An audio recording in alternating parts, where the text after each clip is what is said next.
The memo arrived at 0600 on a Tuesday, which was already suspicious because nothing good had ever arrived at 0600 on a Tuesday. Doctor. Mara Riddell read it twice. Then she read it a third time, moving her lips slightly, the way she only did when something had gone badly wrong. And she didn't want the numbers to mean what they meant. They meant what they meant. She set the memo face down on her desk, picked up her mug of coffee, cold, because it had been sitting there since 0430 when she'd first come in, and took a long pull of it. The coffee tasted like aluminum foil and failure. She drank the rest of it anyway. The memo said, "Incident confirmed. Vorath advance team detected in Sector 7. Recommend immediate Protocol 9. Protocol 9 was the one nobody talked about. Protocol 9 was what you did when talking was over. Mara had spent 11 years at the Bureau of Xenocontainment and Strategic Response. Called BXCDR by anyone who had to file paperwork, called the Bureau by the people who worked there, and called approximately 17 different unprintable names by everyone who'd ever been on the receiving end of its decisions. She had a PhD in xenobiological systems, 2 publications in journals that technically didn't exist, 3 commendations, 1 formal reprimand, and a scar on her left forearm from the incident in 2019 that the records described only as a laboratory irregularity. She had never in 11 years seen a Protocol 9 memo. Grabbed her jacket, the battered gray one with the collar that wouldn't quite lie flat, and went to go find her team. Finding her team was never straightforward. The Bureau's underground complex in Northern Virginia was designed by someone who had apparently hated the concept of logical floor plans. It was 17 levels deep, with corridors that branched and doubled back, rooms that appeared on no schematic, and a cafeteria that was somehow on 3 separate floors simultaneously. New analysts got lost for days. Mara had memorized the layout through simple, stubborn repetition, the way she'd memorized everything. By refusing to stop until it stayed in her head, she found Yusuf in Lab 7, which he'd converted into what he charitably called a tactical analysis station, and what everyone else called a controlled disaster. There were screens on every surface. There were cables duct-taped to the ceiling. There were 3 half-eaten sandwiches and an architectural model of what appeared to be a Vorath communication relay, built from bent paper clips, and what Mara strongly suspected were components from the break-room microwave. Yusuf Okafor was the Bureau's senior intelligence analyst, which meant he was the person who looked at the things that didn't make sense and tried to make them make sense. He was very good at this. He was also 6'2", built like someone had designed him for a sport that hadn't been invented yet. A sweater that said "World's Okayest Conspiracist" because his daughter had given it to him for his birthday, and he wore it, without any apparent irony. "You saw the memo," he said without turning around. "Protocol 9. Yeah, he turned around. His face was the particular expression of a man who had been dreading this conversation for a long time, and was unhappy that it had arrived. So, the Vorath. The Vorath, Mara agreed. For the benefit of anyone who had managed to remain uninformed, the Vorath were not a metaphor. They were not a hypothetical. They were approximately 9 feet tall, bilaterally symmetrical, in a way that humans were not, possessed of a hive-adjacent cognition that made them terrifyingly good at coordination, and had been aware of humanity's existence for approximately 60 years longer than humanity had been aware of theirs. They had a word in their language. Mara had spent 8 months getting the pronunciation close to correct, that roughly translated as, the warm-blooded infestation. They did not mean it affectionately.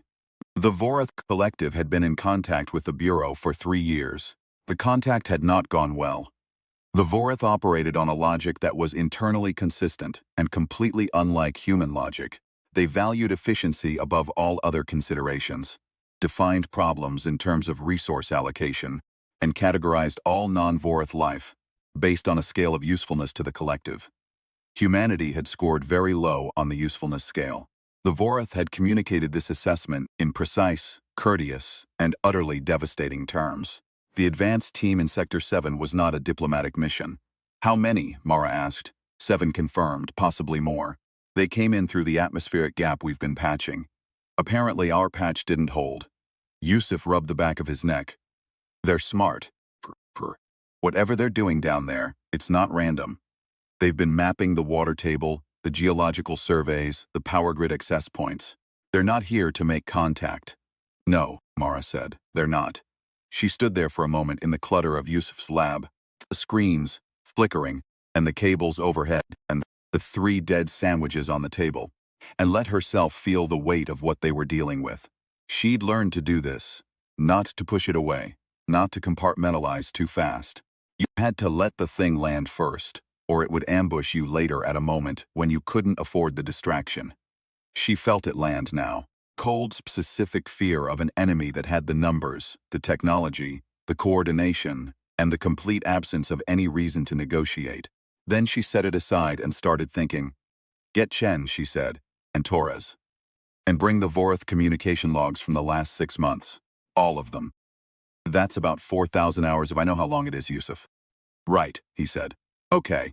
He was already reaching for his tablet before she finished speaking. Dr. Chen Wei had been with the Bureau for 2 years, which made her their most recent addition and, in Mara's assessment, their most dangerous weapon. Chen's field was xenolinguistics and, more specifically, the gap between what a species said and what a species meant. She had a gift that Mara had never encountered before and couldn't fully explain. She heard the logic behind the language. Not just the words, not just the grammar, but the shape of the mind that had produced them. She was also approximately 26 years old, perpetually exhausted, operated almost entirely on tea and determination, and had a habit of writing equations on her own forearm when she didn't have paper available. The forearm equations were usually correct. This was both useful and slightly unnerving. Torres was something different again. Captain Elenatris had come to the Bureau from a special operations background that the files described with the kind of vague language that meant everything had been classified twice, and then classified again for safety. She was compact and precise, and moved like someone who had learned a long time ago that economy of motion was the difference between coming home and she didn't talk much. When she did, people listened. The 4 of them, Mara, Yusuf, Chen, Torres, sat in the conference room that wasn't on the schematic, with the 4,000 hours of Vorath communication logs stacked in front of them, in compressed data form, and started trying to figure out how to be smarter than something that had a 60-year head start on knowing them. What do we have on their objectives? Torres asked. She said it the way she said most things, directly, without preamble. The mapping patterns suggest infrastructure targeting, Yusuf said. He pulled up a holographic overlay. The Bureau's tech was, at minimum, 20 years ahead of anything available commercially, which was one of the less classified things about the place. Water, power, communications, standard destabilization template. But Chen said. Everyone looked at her. But the sequencing is wrong. She leaned forward, pulling the overlay toward herself and rotating it with 2 fingers. Standard destabilization prioritizes communications first. You knock out the ability to coordinate a response before you hit the infrastructure. They're doing it backwards. Water first, then power, then communications. That's not tactical. That's, she frowned, chasing a thought, that's something else. What? Mara asked. I don't know yet. Chen tapped her forearm. No pen available.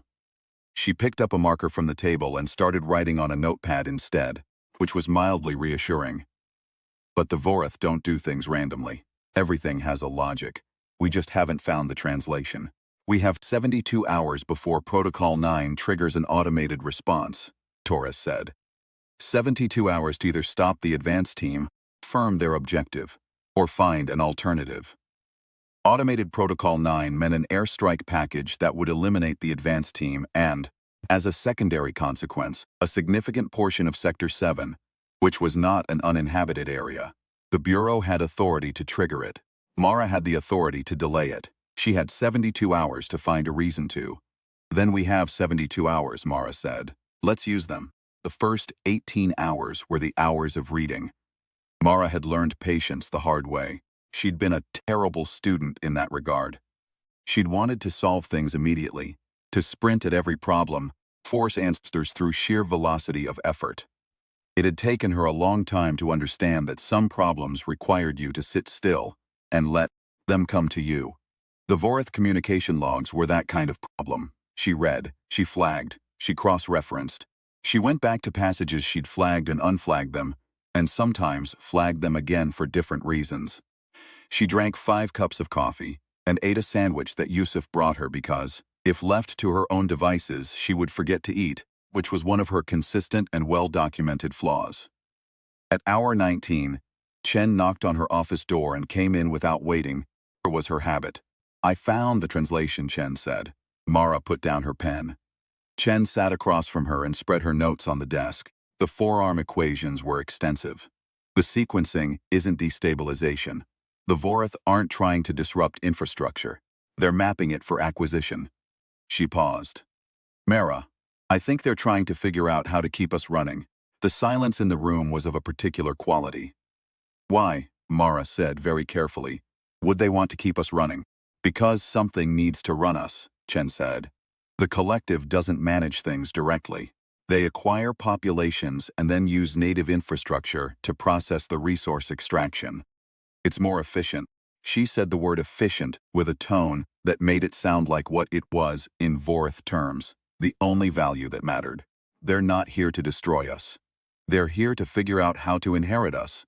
Mara sat with that for a long moment. The Vorath wanted to keep the lights on.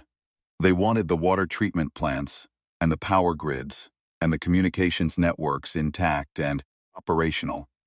They wanted everything to keep running, because they planned to be the ones running it. "If we take out the advance team," Mara said slowly. "They send another advance team," Chen said. "They already know we're here. Destroying 7 scouts doesn't stop the collective, just makes the collective angry." "What stops the collective?" Chen looked at her with an expression Mara recognized. The expression of someone who had found one piece of the answer and hadn't yet found the rest of it, and was hoping that putting the piece on the table would help conjure the remainder. "Something that changes their calculation," Chen said. "Something that makes us not worth the acquisition." Mara went to find Torres at hour 22. Torres was in the physical training room. She was in for approximately 4 hours of every day, regardless of what else was happening. Because she was the kind of person who understood that her body was equipment and equipment required maintenance. She was doing something with a pull-up bar that looked straightforward until you watched it for a few seconds and realized it was geometrically improbable.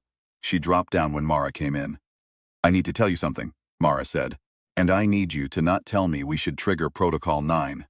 Torres reached for a towel. "Tell me," Mara told her. Torres listened with the focused stillness of someone who was not being passive, who was hearing every word and holding it in active relation to the before it. She did not interrupt. She did not flinch. When Mara finished, she was quiet for a moment. "So our options," Torres said, "trigger a strike that makes a hole in the problem but doesn't close it, or find some way to make them recalculate." "Right. And the recalculation has to be something that actually changes their math. Not a bluff. They'll model the bluff." "They're good at modeling," Mara agreed. "They've been modeling us for 60 years. Torres hung up the towel. She turned and looked at Mara directly, the way she did when she was about to say something that was either obvious or very quietly devastating. "They've been modeling what they know," A said. "They've been modeling the patterns, the grid, the water, the infrastructure, the stuff that looks like a system." She paused. "They don't understand what falls outside the system. What falls outside the system. The stuff that doesn't look like a pattern. The stuff that isn't efficient." Mara looked at her. Something was clicking into place that wasn't quite a plan yet. Was the shape where a plan could go. "Chen said they need us to keep the infrastructure running," Mara said. "They need the water and the power, and the grid operational. They need us manageable. So show them we're not," Torres said simply. The next 18 hours were the hours of argument. This was the part of the job Mara both needed and hated in roughly equal measure. Part where she had to take a thing that existed in her head as an intuition and force it through the resistance of other intelligent people until it either broke or came out the other side as a plan. Yusuf thought it was worth trying. Yusuf's baseline was generally optimistic, which was either a gift or a survival mechanism. Mara had never been able to determine which. Chen thought the linguistics were sound. If the Vorath logic was what she believed it to be, then a demonstration of systemic unreliability could theoretically shift the acquisition calculus. Humanity as acquired resource required humanity to be a net positive return on investment, a humanity that actively degraded the infrastructure the Vorath wanted to inherit would represent negative value. The collective was too efficient to pursue a negative value acquisition indefinitely. The argument was about what demonstrating systemic unreliability actually meant in practice. You want to break things, Yusuf said. Selectively, Farah said. You want to break things in a way that looks like a pattern of human behavior rather than a strategic decision. Yes. And you think the Vorath are going to look at humans breaking their own infrastructure and conclude that we're not worth acquiring. I think, Brah said, with more precision than the statement actually deserved, that the Vorath are going to look at humans breaking their own infrastructure and conclude that we are profoundly, structurally irrational, and that acquiring a profoundly, structurally irrational population is an efficiency problem they don't want. Yusuf stared at her for a long time. That, he said, is either the smartest thing I've heard all year or it is absolutely going to get us all killed. Those aren't mutually exclusive, Torres said, the corner where she'd been listening with her arms crossed. Fair, Yusuf said. Here is what they did not have: time, resources, authorization from the Bureau's upper administration, a guarantee that this would work, or a backup plan that wasn't Protocol 9. Here is what they had: 72 hours, 4 people, a detailed schematic of the Vorath Advanced Team's mapping priorities, and the specific and irreducible fact that they were human, which meant they could do things no Vorath model had accounted for. Mara did not sleep. This was not a decision she made consciously. It was a fact that emerged from the circumstances, the way many facts about crisis situations emerge from the circumstances. She worked. She drank the bad coffee. She argued with Yusuf and listened to Chen, and watched Torres lay out tactical parameters with the methodical precision of someone who had done this before and was doing it carefully because she intended to do it again. At hour 31, they had something that resembled a plan, if you looked at it in the right light and didn't examine it too closely. The Vorath Advanced Team was in Sector 7, a strip of light industrial and residential area in Northern Virginia, roughly 12 kilometers from the Bureau's underground entrance. They were mapping in a sequence: water treatment first, then the power substations, then the cellular towers. Chen had calculated that at their current rate, they would complete the mapping in approximately 39 hours. After that, the collective would have enough data to begin the next phase. Mara's plan was to give them a very different set of data. We're going to make the infrastructure fail, she said, for the third time, to a room that had mostly stopped arguing and started grimly accepting. Not catastrophically, specifically, in patterns that don't look like strategic sabotage. They look like entropy, like a system that is chronically, stubbornly, inexplicably resistant to maintenance. Burst pipes, rolling brownouts, signal interference that follows no logical pattern because humans set up systems that interact in ways that weren't designed to interact.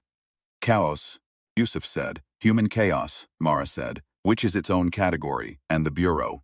He meant the administration. He meant the people 17 levels above them who had the authority to end her career with a memo. I take responsibility, she said. If it works, we find a way to explain it. If it doesn't work, she paused. Protocol 9 still activates at the 72-hour mark, so we won't have made anything materially worse. This was a technically accurate statement that was also somewhat optimistic. Yusuf clearly recognized this.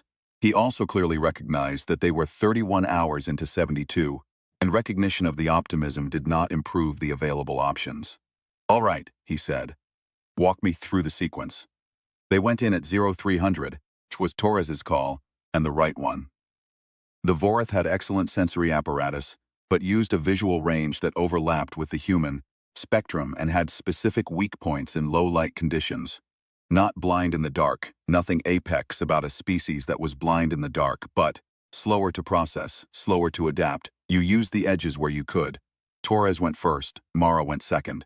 Chen stayed at the monitoring station with Yusuf, because sending Chen into the field was like sending an irreplaceable antique into a demolition, which was not a metaphor that Chen would have appreciated, but which Mara thought was accurate.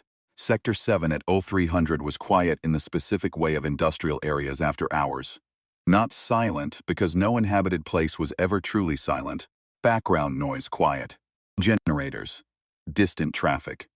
The sound of the water treatment facility that was their first target, its pumps and filtration systems running in the dark. Torres moved like she always moved, economical, decisive, with the specific quality of attention that Mara had learned to read as heightened awareness. And that looked, from the outside, like absolute calm.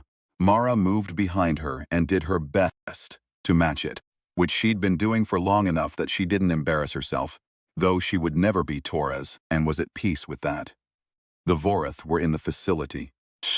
Mara saw them for the first time through the gap in the loading dock doors, and the familiar shock of it hit her the way it always hit her, despite everything, the animal, immediate, irreducible recognition that this was not human. Not the shape. She'd studied the shapes long enough that they were theoretically familiar. It was the motion. The way they moved through space suggested a different relationship to it, a different calculation of where the body was and what the body was for. One of them was interfaced with the facility's main control panel, its appendages. Not quite hands, but not hands. Moving across the surface with a speed and precision that made Mara's stomach tighten. They were good. They were very good. She reminded herself what Chen had said. They were modeling what they knew. They had 60 years of patterns. She had 39 hours to introduce some new ones. Here is something humans do that no Vorath strategist had fully accounted for. Humans understand their own systems well enough to break them elegantly.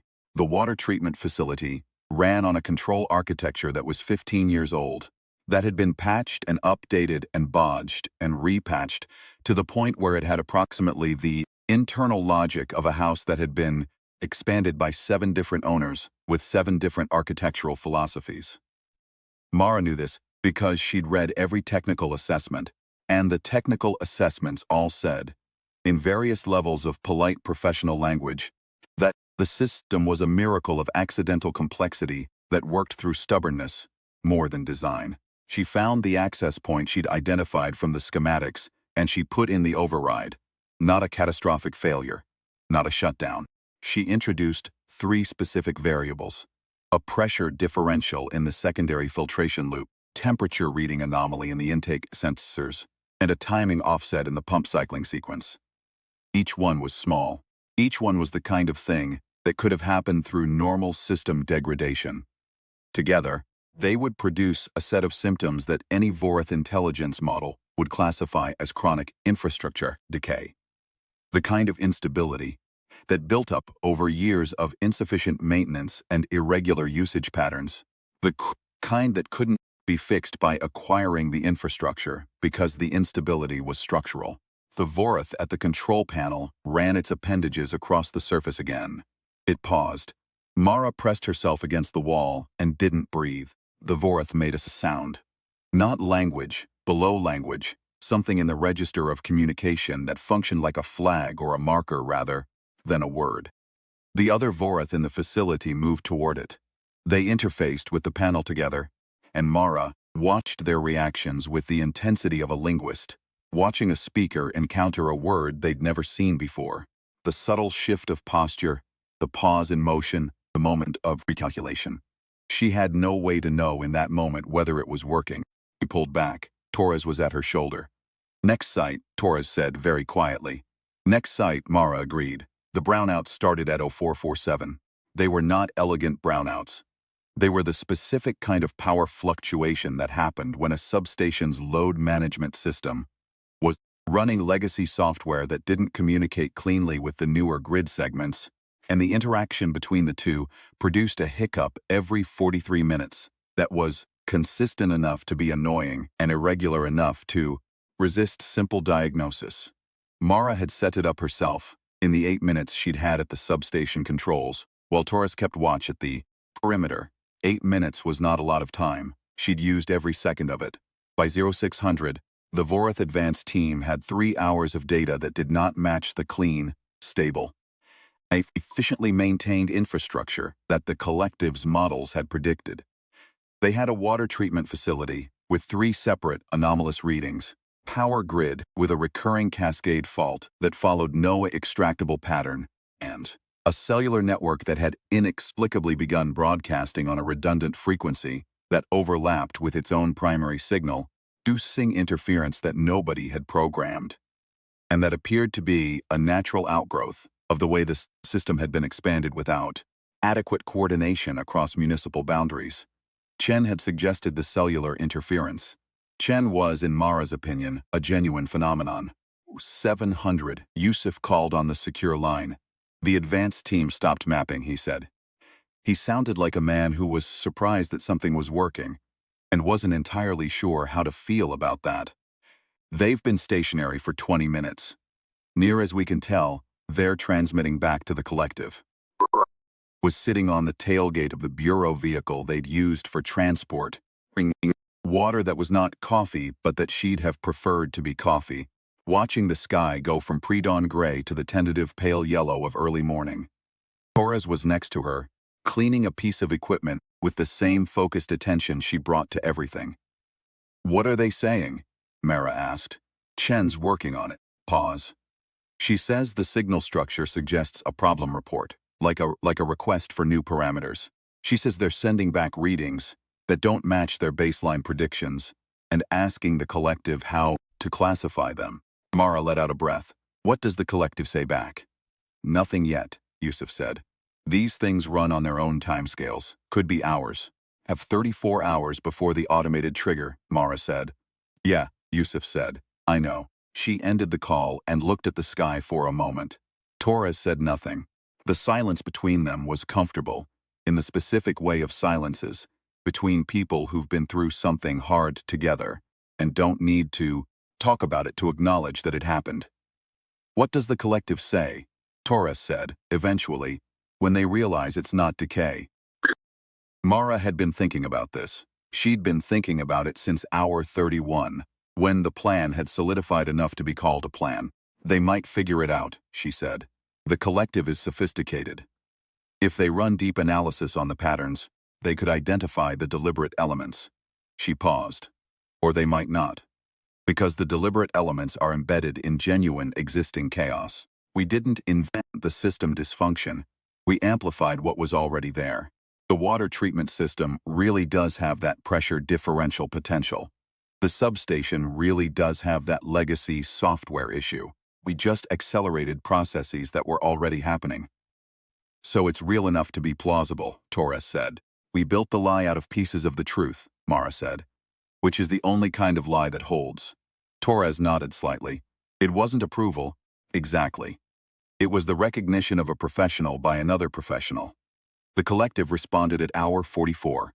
Chen called it "us," which was the appropriate.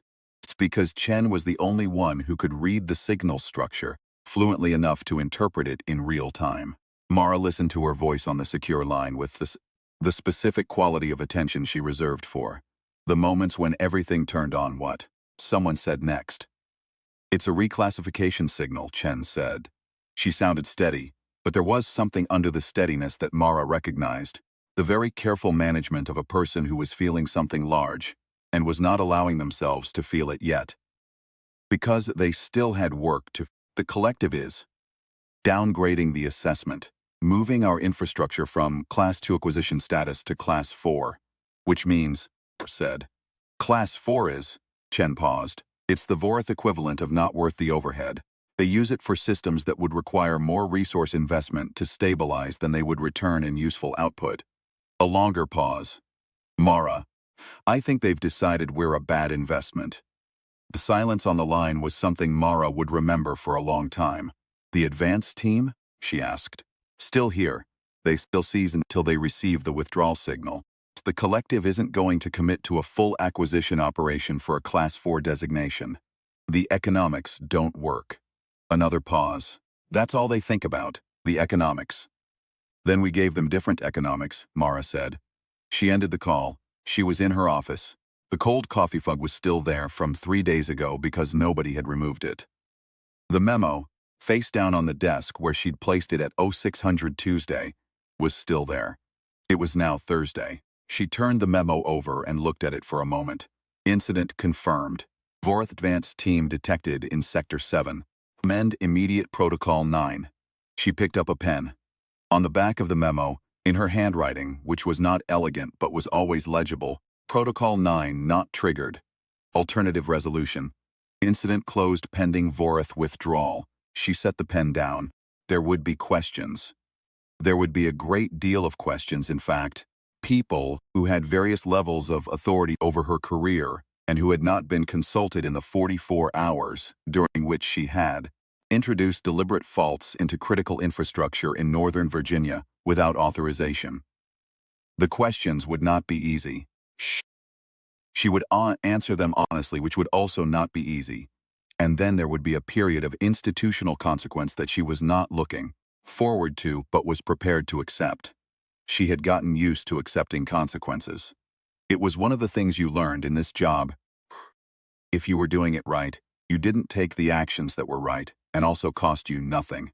You took the actions that were right and you paid what they cost. She stood up, stretched. Her back had opinions about 3 days without meaningful sleep, and the opinions were not positive, and went to find her team. The Vorath withdrew on Friday morning.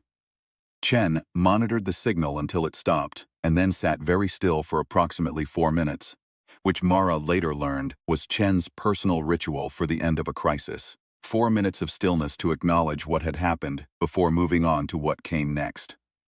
Mara found this both sensible and, in a way she couldn't quite articulate, quietly moving. Yusuf made a spreadsheet. This was how Yusuf processed things. He turned them into data, which made them manageable, which made them survivable. The spreadsheet tracked the timeline of the intervention, the specific anomalies introduced, the Vorath response patterns, and a column labeled, "Things that should not have worked but did," that currently contained 8 entries. Torres submitted a formal after-action report that was 12 pages long, technically impeccable, and contained an assessment section where she wrote, in the flat, professional language of operational documents, that the outcome represented an effective application of human behavioral unpredictability as a strategic deterrent, which was, Mara thought, the most Taurus-able to say they'd won by being strange. Mara wrote the version that went upstairs. She wrote it 3 times, once honestly, which was too long, once carefully, which was too careful, and once in the specific register of institutional language that said the necessary things, in the necessary way, which was neither satisfying nor dishonest, and which was probably the best she could do. Then she sat across from her supervisor and accepted the consequences. There were reprimands. There were formal reviews. There was a period of approximately 6 weeks, during which the question of whether she still had a career at the Bureau was a genuinely open one, and during which she came in every day at 0430 because she had never once in 11 years let institutional uncertainty change her working hours, and she was not going to start now. The career question resolved, she kept the job. She did not receive a commendation, which was the right call. She'd done had worked. But it had worked in a way that could not be officially endorsed, without creating precedent that the Bureau's administration was not prepared to create. This was fine. She hadn't done it for a commendation. The formal reprimand, her second, went into the file. She didn't think about it much. 3 months later, she was in Lab 7 with Yusuf, who had replenished his supply of half-eaten sandwiches and added a 3rd screen to his collection, when Chen came in with the expression she wore when she'd found something interesting that she couldn't quite explain yet. "Yusuf," Chen said, "you have a schematic of the Vorath class system on the 2nd screen. Can I borrow it?" Yusuf gestured accommodatingly. Chen pulled up the schematic and studied it for a moment. "What is it?" Mara asked. "I've been going back through the collective's communications," Chen said. "After the withdrawal, there's a series of internal transmissions we captured. I've been working on the translation for 2 months." She paused. "The collective updated its models." "Updated them how?" Yusuf asked. "They added a new classification," Chen said. "Below Class 4. A category they apparently didn't have before." She pointed at the schematic, at the bottom of the Vorath hierarchy, where the classifications ended. "They're calling it," she frowned at the translation, "something that doesn't have a direct equivalent in any human language." The closest I can get is something like a system that fails in ways that cannot be predicted because the failure is intrinsic to the system's fundamental nature. A system that defeats optimization not through resistance but through, she paused, through being what it is. The room was quiet. They made a category, Yusuf said, just for us. Apparently, Chen said. Mara looked at the schematic. The new classification sat at the bottom of the Vorath hierarchy, alone in its tier, without any established protocol attached to it. The Vorath had encountered something their models hadn't anticipated and had done the logical thing. They'd created a new box. The box had exactly one occupant. Is there a recommended response? Mara asked. In the collective's models, for when they encounter this classification. Chen looked at her. There was something in Chen's expression that might have been, in slightly different circumstances, a smile. The recommended response, Chen said, is avoidance. Mara went home that evening at a normal hour. It was unusual enough that her neighbor, Mr. Petrovich, came out to his front step to watch with an expression of mild alarm. She waved at him. He waved back uncertainly. She made dinner, which she ate while it was still hot. She sat on the back step of her house with a cup of tea. Good tea, the kind she bought from the shop on Clement Street and kept in a tin that had a picture of a crane on it, and looked at the sky. The sky was the particular color of October evenings, a deep blue-gray at the top shading down to something almost amber at the horizon, the kind of sky that happened between the season that was ending and the season that hadn't quite arrived. There were no visible stars yet. In an hour they would be.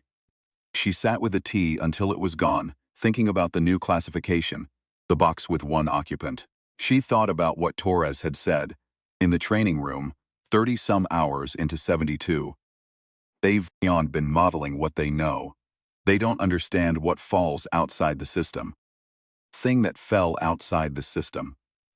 The thing that defeated optimization, not through resistance but through being what it was. She thought about the water treatment facility with its 15-year-old architecture and its layered patches and its 3 separate anomalous readings that she'd introduced in 8 minutes, built on top of the genuine chaos that had been there all along. She thought about Chen, writing equations on her forearm. She thought about Yusuf's spreadsheet with the column labeled, things that should not have, but did. She thought about Torres's after-action report with its 12 pages of impeccable, careful, loving documentation of something that had not gone the way any doctrine said it was supposed to go. She thought about the Vorath advance team, 9 feet tall and bilaterally unusual, stopping their mapping sequence and transmitting back to the collective. The readings do not match predictions. Requesting new parameters. She thought, of course they don't match. Nothing about us matches. We are inefficient. We maintain systems through stubbornness more than design. We build things that interact in ways they weren't meant to interact and call it progress. We make bad coffee and eat it anyway. We name the emergency protocols by number and then break the protocols. Because the number doesn't mean anything to us when there's something better, try. We stay up for 3 days and then go home and make dinner and sit on the back step and watch the sky go from amber to dark. We do things for reasons that cannot be extracted from our cost-benefit models, because our cost-benefit models have never been the only thing running. She set down the tea mug. It was a good mug. Her mother had given it to her years ago at a point when things had been complicated between them. Because things between them were always complicated. Because they were very similar people who had arrived at the same conclusions through different routes and had not, for a long time, been willing to admit it. The mug said nothing on it. It was just a mug, blue, with a slightly chipped handle that she'd never gotten around to getting rid of. She looked at it for a moment. The Vorath, she thought, probably file the mug under irrational sentimentality. They would not be wrong, exactly. They would simply be missing the part where the irrational sentimentality was the whole point.